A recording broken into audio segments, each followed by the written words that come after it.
Hey everyone, first off, we at The Familiar Strange want to acknowledge and celebrate the first Australians on whose traditional lands we are recording this podcast and pay our respect to the elders of the Ngunnawal and Ngambri peoples, past, present and emerging. Let's go.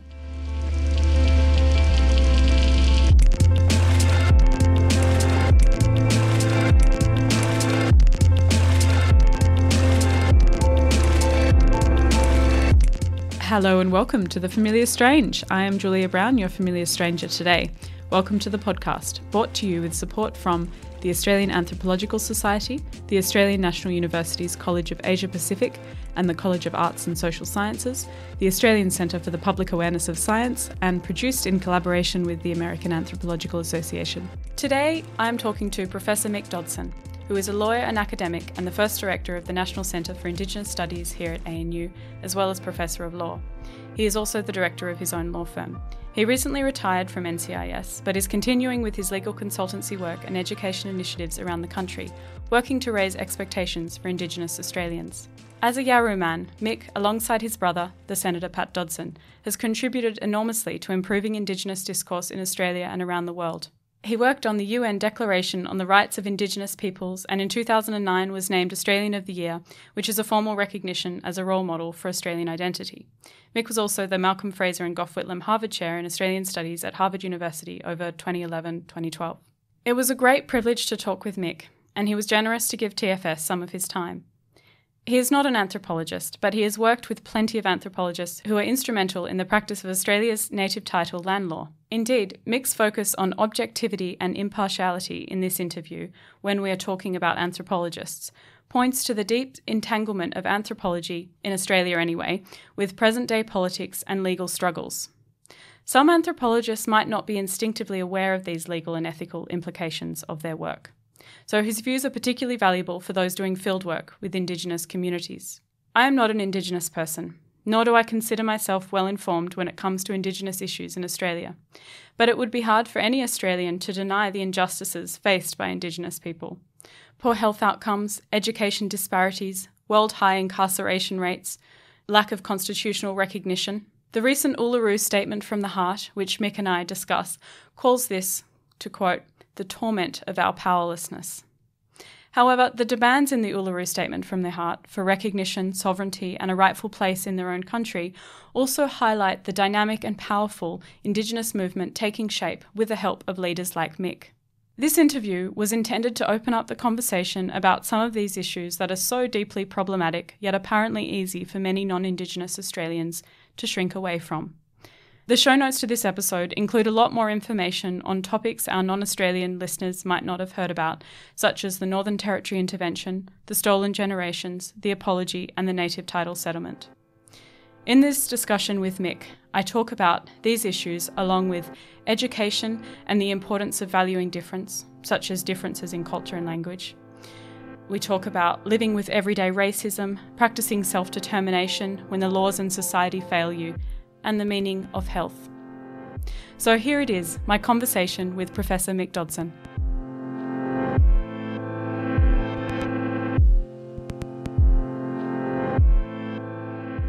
We should probably begin with your words of your career trajectory. My career trajectory? Oh, God. Well, I was orphaned when I was... my dad died when I was 9 and my mum died when I was 10 and I went and lived with relatives. And shortly after, about 2 years and a bit after my parents died, I went to boarding school in Victoria. And I spent 6 years at boarding school and I went straight to boarding school to uni. I did a law degree and then I spent 5 years working with Aboriginal Legal Aid in Victoria. And then I went to the Melbourne Bar, a Victorian Bar. Then I went to work as Senior Legal Advisor at Northern Land Council. I was there for 10 years and I finished up as the CEO. Then got appointed as Social Justice Commissioner with Human Rights Commission. And then after that I got the job as Chair of Indigenous Studies at ANU and Professorial Chair in Indigenous Studies. And I've been at ANU for about 20 years until March this year when I retired. And I'm now emeritus faculty, Regulation and Governance Network. It's full of lawyers, that place. Going back to my flock. And how does that feel? Well, it's nice to not have all that supervisory and administrative and running budgets burden after 20 years, and be able to sit back and think a bit. And yet I'm actually trying to get back into teaching law, actually. But I've been away from the law for a long time. Did you always know that you wanted to go into law? No, it was an accident. It often is, isn't it? No, it was. I was living next to a lawyer when I finished Year 12, and I applied for law, and I got into Monash Law School. And were you the first Indigenous person to graduate from Monash? Yeah. First law graduate. I don't know if I was the first ever graduate. Well, I didn't think much of it. I mean, I was aware of my identity, but it wasn't something I had to defend most of the time, particularly at boarding school. So were you quite studious at school then? No. I was good at school. I got slack at uni. Because I was at boarding school and it was very disciplined. Your life was governed by a bell. And was that quite different to your university was just totally different. You're free. There's no one telling you. And that year I failed. I thought, oh, God, I've got a lot of free time here. I'll just have a good time. When the free time really wasn't free time. It should be working, studying. But eventually I got through. How have those experiences informed your values around education, which I know you're really passionate about, in terms of understanding what it means to feel motivated to learn? An education should provide a space where you're valued and your background's valued. But, your capacity to function requires at least that you can read and write and count.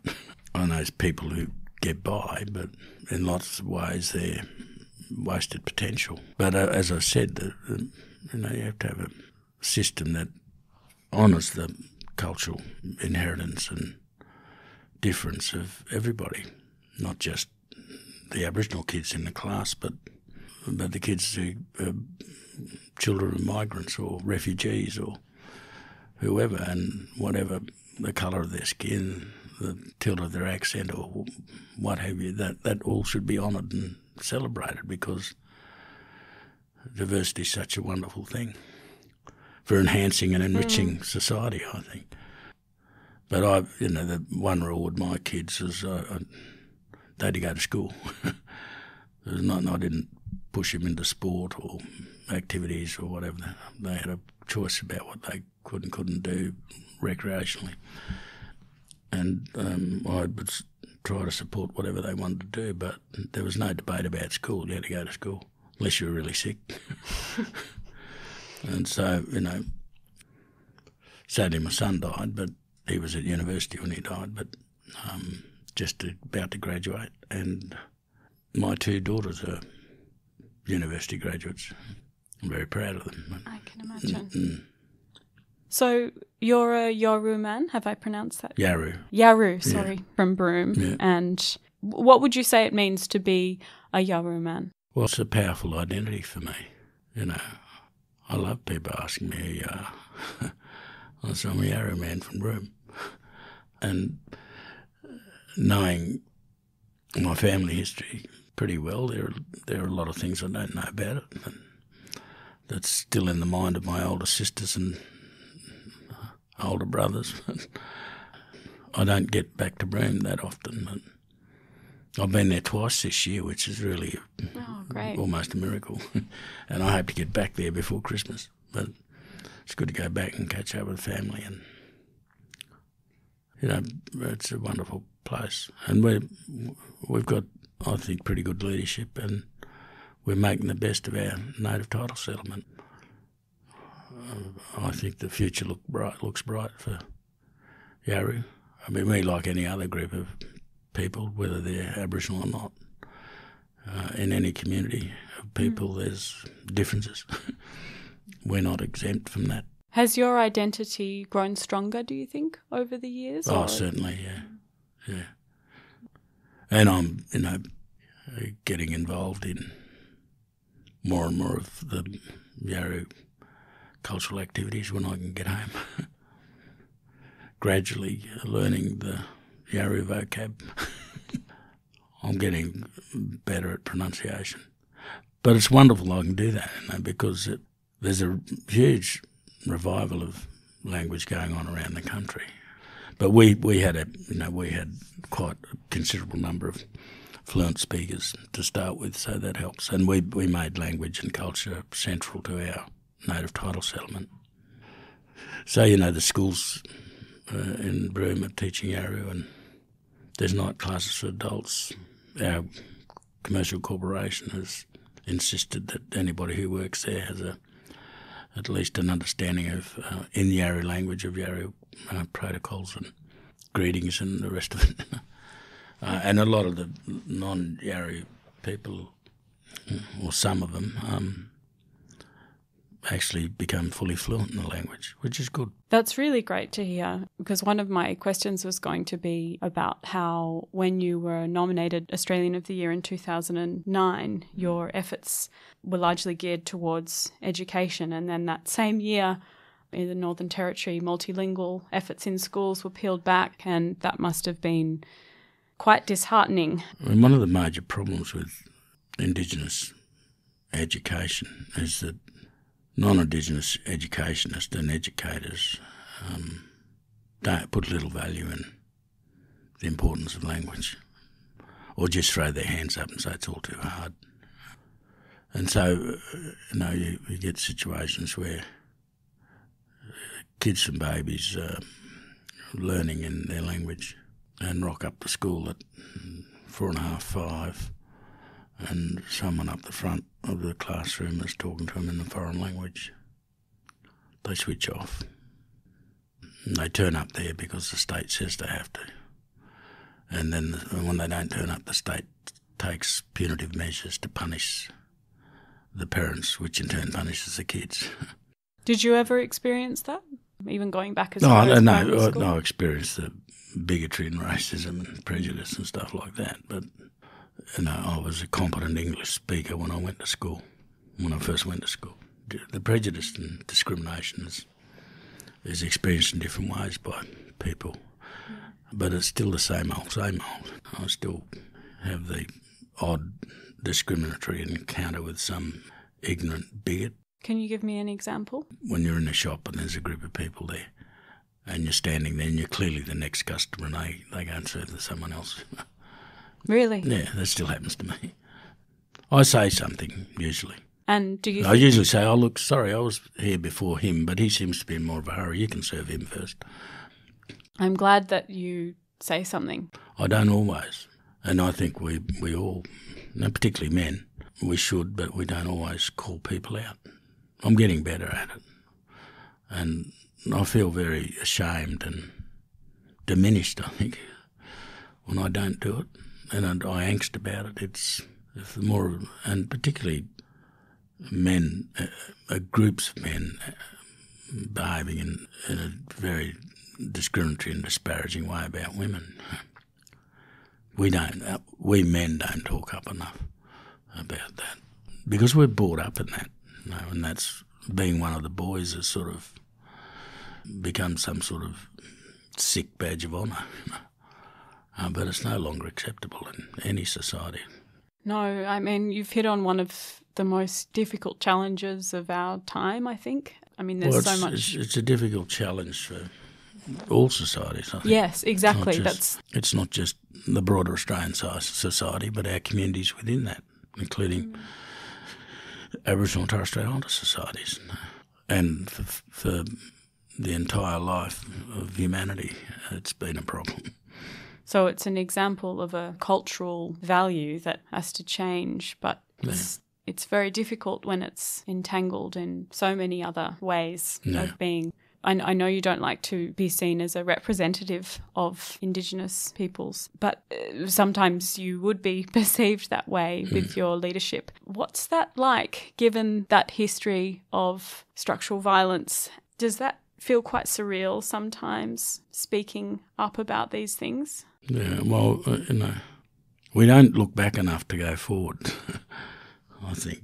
We need to look in the rear-view mirror every day. I mean, I have a view about these things. I don't say that they're representative views. They're not the views of Aboriginal and Torres Strait Islander society. I'm not a Torres Strait Islander for a start with, and I don't ever claim to be representing Aboriginal people, nor Torres Strait Islanders. But I'm a big mouth, I guess. Well, you're in a position of power where people will listen. Yeah, but I'm in the end expressing the opinions of Mick Dodson, nobody else. Well, ours is a sort of political, social, cultural, economic struggle.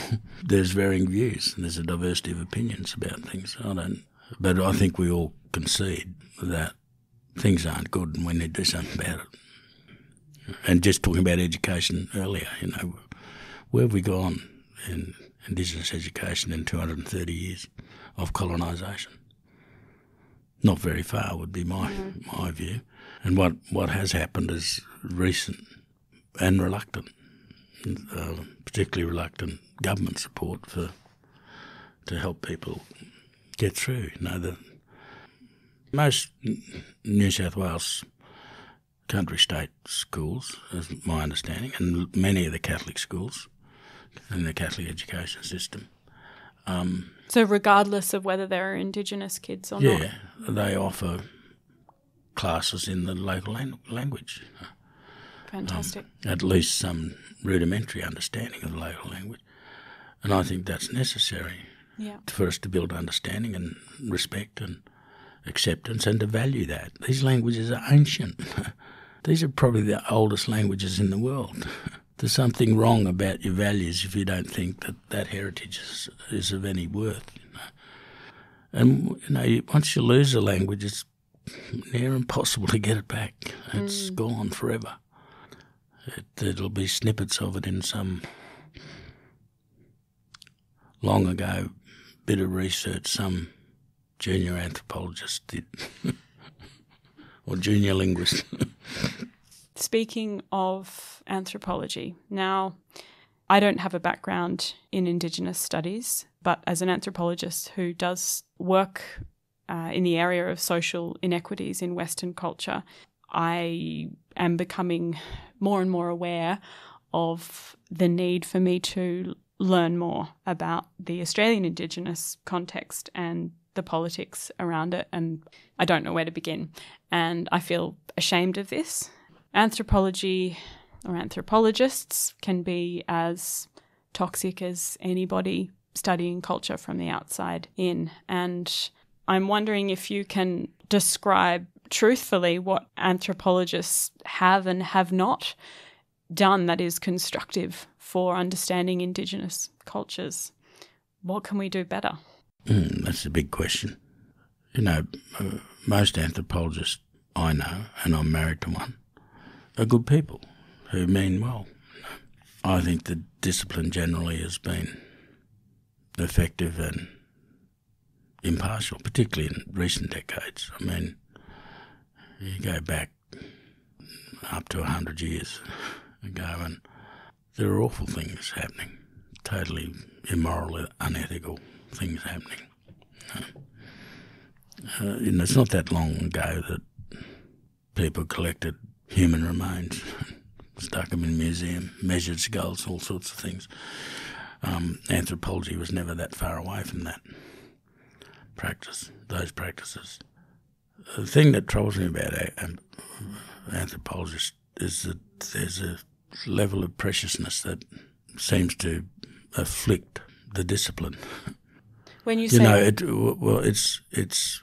Yes, sorry, you asked. No, I was just going to clarify when you say preciousness. Can we unpack that a little bit? Well, I'm the expert. You've got to go through me. These are my people. There's some belief that somehow, because you work with these people, even if you've learnt the language, you understand their culture and customs, and that you somehow own them. Mm-hmm. You're the expert with respect to these people, and you deny their own agency in engaging with the rest of the world, whoever they may be. I think the great thing that's happened in research of any sort, but particularly in anthropology, is the ethical clearance processes these days. And I'm horrified sometimes listening to people talk about the so-called the good old days in the past where you didn't have to worry about these. Now the emphasis is the other way, you know. What are you going to give back? What are you going to leave? How are you going to be impartial and independent? That's where preciousness gets in the way. And it's still evolving, you know, relationships with researchers and Aboriginal people. Where you actually have to sign full of legal binding agreements these days to get access to the community. So when it comes to the expeditions, how can anthropologists know that they're dignifying their participants enough? Should there be a consultation process through the course of writing up that work? I know this is something that I tried to do. Maybe we should select people who study anthropology with greater scrutiny, you know. Yeah, I agree with you there. I think that some people are singly unsuited to being anthropologists. You know, not just anybody can become a doctor. If you become too familiar, you lose your objectivity and your impartiality. That's what troubles me. You know, going native ought to be frowned upon. No, you can understand it, but don't try and become it.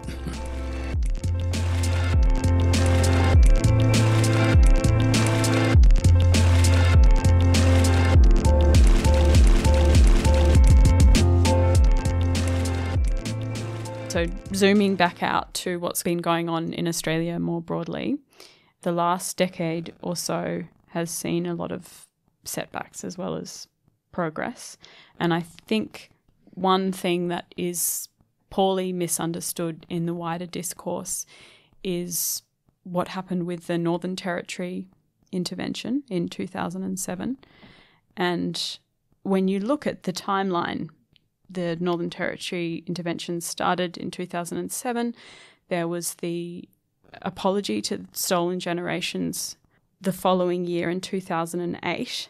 And there's a bit of a juxtaposition going on because it seems that the NT intervention might require another apology further into the future.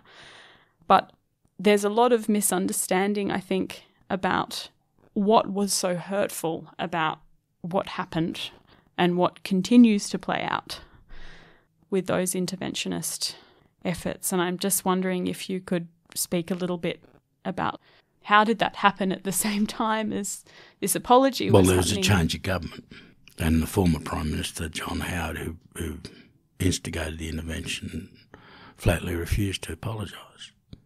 I mean, what happened to Aboriginal society as a result of colonisation was deplorable and horrible and devastating. You know, thousands and thousands of people were slaughtered. It was a genocide. You know, people came here and purported to take possession of the country without the consent of the people who owned the bloody place, you know.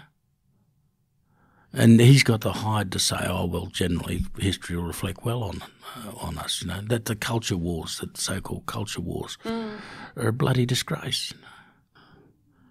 You know, in the 21st century, to think something like the intervention is needed just says it all. It says how little we've learned, how little we understand, how far we haven't got as a nation. It's a disgraceful thing to do. It's a shameful thing to do. And you're right, one day some politician will have the courage to apologise and give some redress. We've had no redress for the original theft of the country, the ongoing damage that colonisation does. You know, the colonial project's not over. It's ongoing for us. And the intervention's just another more recent example of how brutality is preferred over humanity and engagement. You know, it's the worst aspects of the whole Protection Acts, where people's lives were totally bloody controlled by some white administrator working in the bureaucracy. And we ought to grow up and accept our history. You know, the black armband is going to be worn until there's reason to take it off, and we haven't given, as a nation, any reason to take it off. And it's not about blaming the present generation. But we can blame them if they refuse to accept this history. There's no excuse to not know this history. And the reaction to it is, we've got to look to the future. No, you don't. No, we go back to that rear vision mirror. You're not going to get anywhere if you don't look in the rear vision mirror, And this is reminding me of your 1994 Wentworth lecture that you gave. You wrote that paper to really set out the history in terms of, you illuminated how Indigenous Australians were once legally defined by their bloodlines, and how in the 1970s this became a UN human rights issue in regard to self-determination, which is, you describe, the right of a people to determine its political status and to pursue its own economic, social and cultural development. Yet you also pointed out here, nearly 25 years ago now, something that I'm afraid is still echoing into the present. To quote you again, "Neither moral righteousness nor legal guarantee is sufficient to prevent the actions and expressions of a system of bigotry and oppression." And then you eloquently describe, though, how the past cannot be limiting because we are always transforming it. In all expressions of our Aboriginality, we repossess our past and ourselves. And of Aboriginal past roots, you conclude, "They are the roots of survival, but not of constriction. They are the roots from which all growth is possible. They are the roots that protected our end from the beginning." Can we talk a little bit more about self-determination as a human right and linking it back with that reclaiming of past and the empowerment that can come from that process? The right to self-determination is Article 3 of the United Nations Declaration on the Rights of Indigenous Peoples. It's the first article of the two major human rights covenants. When you look at self-determination, I don't think you can separate it from the concept of social justice. In its essence, self-determination is having control of your destiny as a group. It's a right of peoples. It's not a right of an individual. No. Yes. That's a really important distinction. Yeah, it's a collective right. And as you pointed out, it's a right to determine your political status, and it's a right to determine how you will pursue your social, economic and cultural development. Coupled with social justice, it means that you as a group are in control of the decisions that most affect not just your daily lives, but what happens to you as a group into the future. And it means, from a social justice perspective, of what faces you every day when you wake up. Do you have adequate shelter for you and your family? Do you live in cooler parts of the country? Can you afford to have heating? Can you put breakfast on the table for your kids? Can you send them to a school that values who they are and their cultural and linguistic traditions, their religious and spiritual traditions? Are they valued by not just the school your kids go to, but the society in which you live? Can you get a decent job where you're free of discrimination, bigotry and prejudice? You can go about your work and make a contribution, not just to the broader society and to the economy, but to your family. These are simple, practical matters about social justice and self-determination. But, the people oughtn't be feared of Aboriginal and Torres Strait Islander self-determination. At its zenith, from a political status point of view, it ought to be self-government. And it will come to the Torres Straits. Aboriginal people are already politically organised. We do it through corporations law. We set up representative bodies to look after our business. It's not the full Monty so far as self-determination is concerned, but it's part of the journey to there.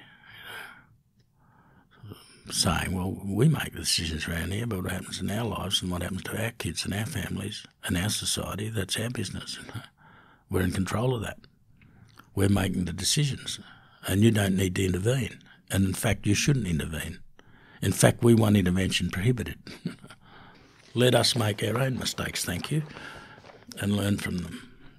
And we'll get better and better at it if you just get out of the road and let us do it. So linking this in with constitutional reform and the recent Uluru Statement from the heart that was unfortunately knocked back by the Turnbull government recently. However, there was the treaty framework passed in Victoria this month. We're recording this at the end of June. The Uluru Statement from the heart, I don't think a lot of Australians widely knew about. I'm not sure how passionate you feel about this in particular and how critical you think it is as part of this reconciliation process. Yeah, the way politics is played in this country is, and it's probably the same worldwide, you frame things to suit your political objectives. And it just has a hint, the framing just has a hint of plausibility about it. And that's what's happened with the Uluru Statement. It's been framed in a negative way and dismissed as not in the national interest. I don't know whether the Prime Minister read it carefully. I've read it, 50 times. It's not a big ask. No, it's not long. It's a page, yeah. And I have my problems with it, and the response is really mean-spirited and unfair, unjust, and the perpetuation of the colonial project, really. We'll decide what's best for you blackfellas, because we have the power, and whatever you dish up, we can say yes or no to. They shut us off at every point of development because the 97% interest, whatever that is, always prevails.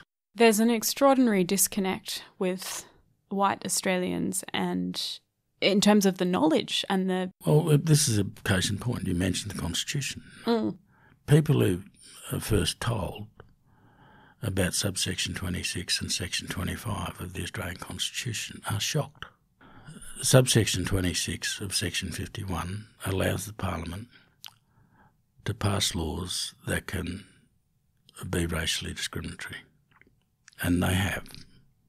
Since 1967, they have at least 5 times used that power to discriminate against Australia's Indigenous people and only Australia's Indigenous people. The intervention, Hindmarsh Island, the Native Title Act. And they do it, how they do it in the Native Title Act is to prohibit access to the Racial Discrimination Act to Aboriginal people and Torres Strait holders with native title interests over transactions that happen on those lands without their consent.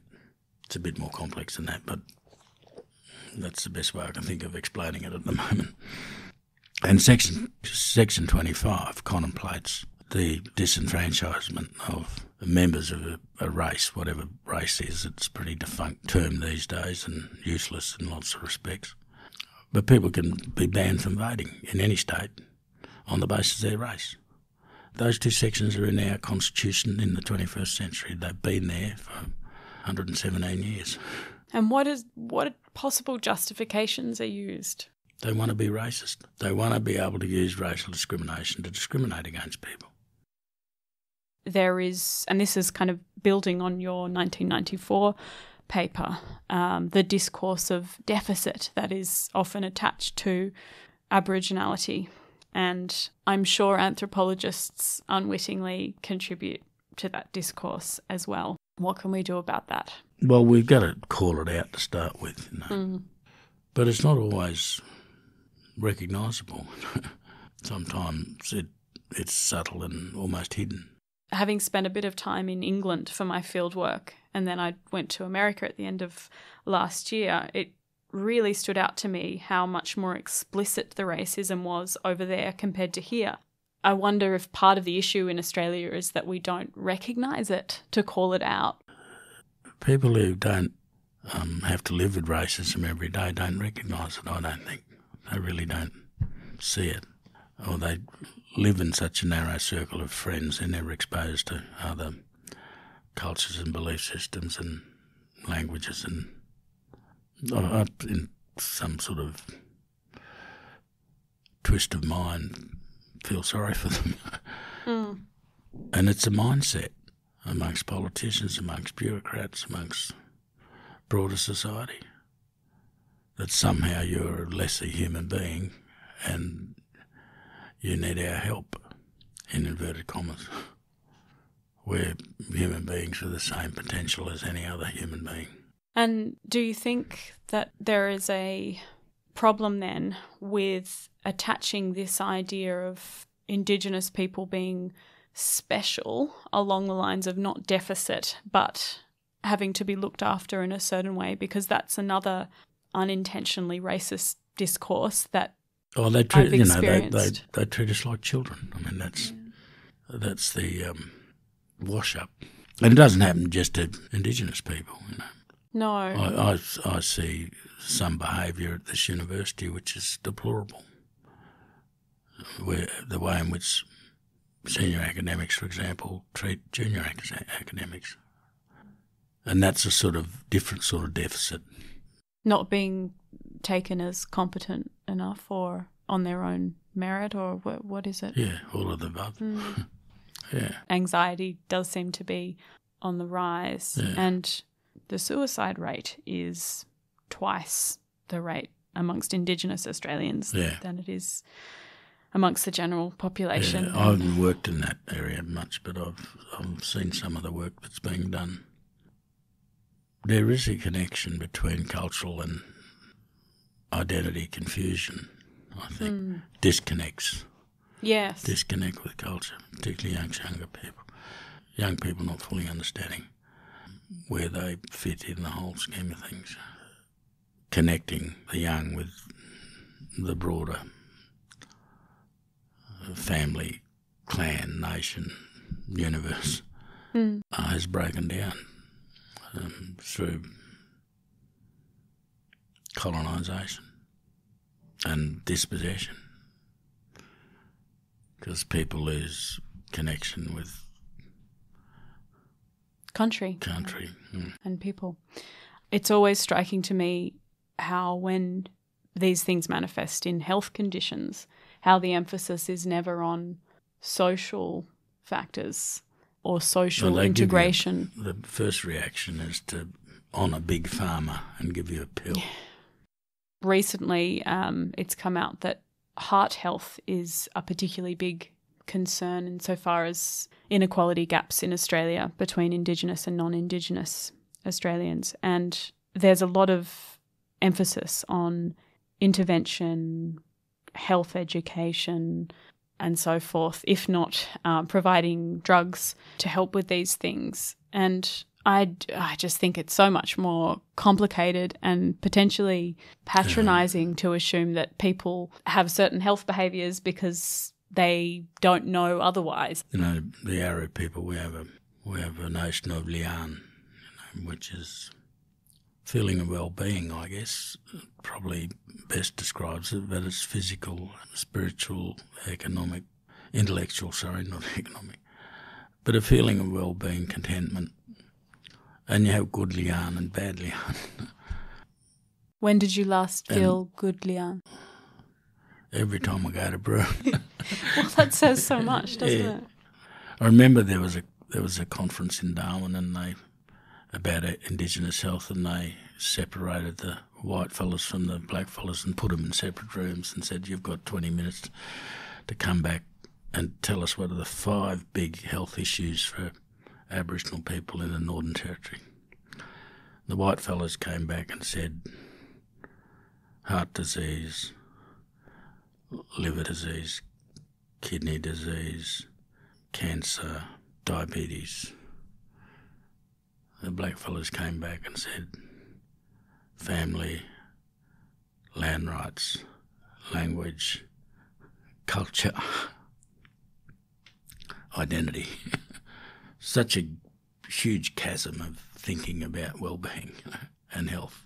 The message is health is not just a physical condition, it's also a spiritual and intellectual and cultural condition.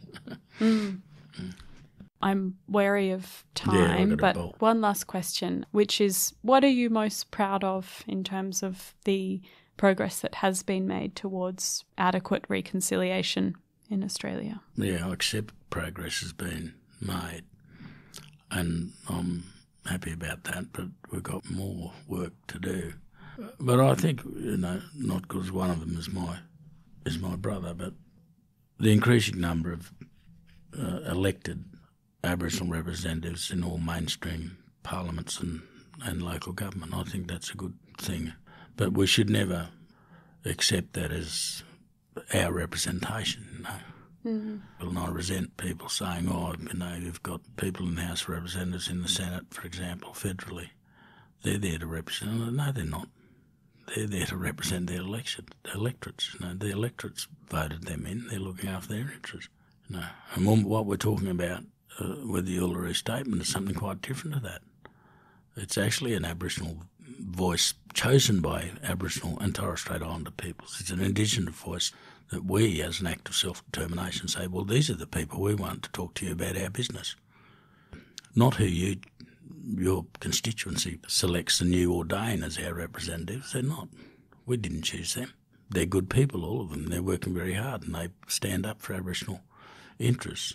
But in the end, they're elected by a constituency that's overwhelmingly non-Aboriginal or non-Torres Strait Islander. We want us as a constituency to choose our own representatives, to speak to parliaments, not just the federal parliament, state and territory parliaments. Do you see that happening in your lifetime? Oh, it's going to happen. I don't know about my lifetime, it's going to happen. Because there's greater acceptance that something ought to be done about the original sin, which is, the invasion of Australia and the dispossession of the peoples who own the place. Thank you so much, Mick. I really appreciate your time. You've given me and hopefully listeners a lot to keep reflecting on. And I think the Uluru Statement from the heart is perhaps the most recent example of something people can engage in to begin to understand the importance of this stuff. The important word in what you just said is engage. Engage, yes. Yeah. Thank you so much. Galia. I'm done.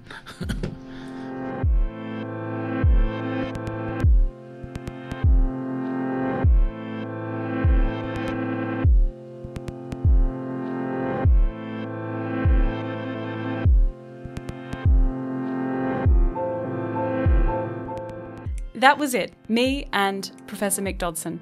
Today's episode was produced by me, Julia Brown, with help from the other familiar strangers, Jodie Lee Trembath, Simon Theobald, and our executive producer is Ian Pollock. Subscribe to the Familiar Strange podcast. You can find us on iTunes and all the other familiar places. And don't forget to leave us a rating or review with your likes and dislikes. It helps people find the show and helps us make the show better. You can find the show notes, including a list of all the books and papers mentioned today, plus our blog about anthropology's role in the world at thefamiliarstrange.com. If you want to contribute to the blog or have anything to say to me or the other hosts of this program, email us at submissions@thefamiliarstrange.com, tweet us at TFS Tweets, or look us up on Facebook and Instagram. Music by Pete Dabro. Special thanks to Nick Farrelly, Will Grant, and Maud Rowe. Thanks so much for listening. See you in 2 weeks, and until next time, keep talking strange.